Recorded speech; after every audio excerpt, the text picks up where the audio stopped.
கதையின் தலைப்பு கல் மற்றும் அலைகள். ஒரு சிறுவன் அமைதியான ஏரிக்கரையில் அமர்ந்து சிறிய கற்களை நீரில் வீசினான். அவற்றால் எழும் அலைகளை கவனித்தான். ஒரு வயதான மனிதர் சிறுவனை கவனித்தார். பின்னர் அவர் அந்த சிறுவனை பார்த்து, என்ன செய்கிறாய் குழந்தையே என்று கேட்டார். சிறுவன் கையை உயர்த்தி, நான் வெறும் கற்களை தண்ணீரில் வீசுகிறேன்.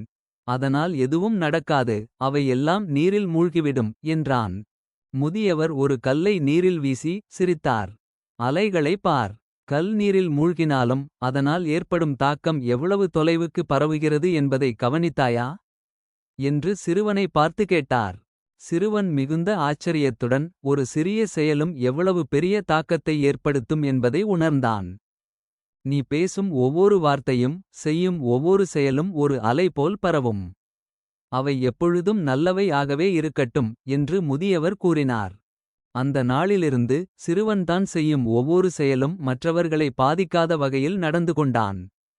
இந்த கதையில் நாம் கற்றுக்கொள்ளும் விஷயம் என்னவென்றால், நாம் செய்யும் ஒவ்வொரு செயலும் ஒரு தாக்கத்தை ஏற்படுத்தும். எப்பொழுதும் நல்லதை தேர்வு செய். நன்றி.